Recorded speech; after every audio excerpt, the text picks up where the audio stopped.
It was a Saturday near quitting time at the Triangle Shirtwaist Factory on the top 3 floors of the Ash Building. A discarded cigarette on the 8th floor set off the conflagration.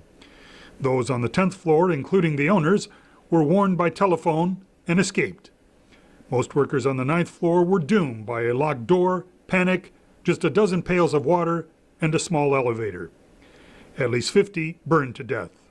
Fire ladders could only reach the 6th floor, and onlookers watched in horror as more than 50 people jumped to their deaths. 19 fell into an empty elevator shaft. 20 more fell from a shoddy fire escape. Lee Bennon, a professor at Adelphi University and co-author of a book on the Triangle Fire, says greed and cutthroat competition among garment industry owners underpinned the tragedy. Their drive for profits persuaded them to do something that was unsafe, put too many people in that space with too few exits, and they certainly didn't opt to have sprinkler system, which could have been installed. They existed. Safety had been an issue just 2 years before in a 1909 strike by 20,000 garment workers, who also demanded better pay and shorter hours. 14 to 16-hour workdays were common. But garment industry owners not only hired goons and prostitutes to fight women on the picket line, they also bribed police to arrest strikers who defended themselves. And Triangle did not recognize the union.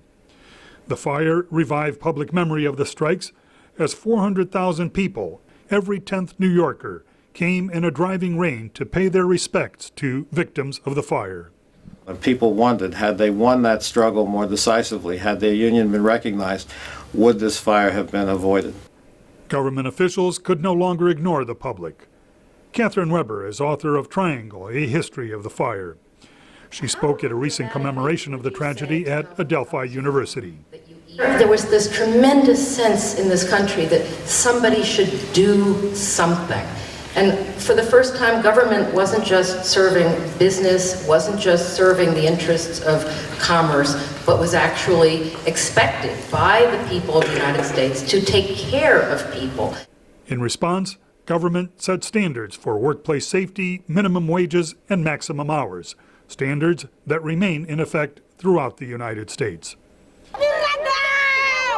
But just last year in Bangladesh, 21 garment workers perished in a blaze similar to the Triangle Fire. Shanaz Begum lost her mother in the disaster. My mother went to the factory for her night shift duty, and as the factory caught fire, she could not come out because the gate of the factory was locked, and she died.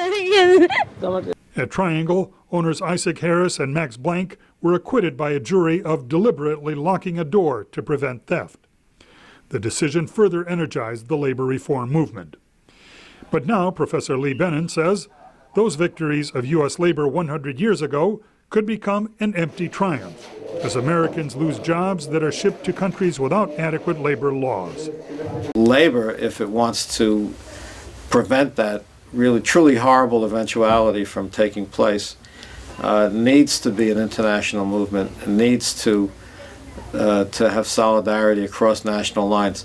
The corporations are already transnational or multinational. The labor movement has to be the same.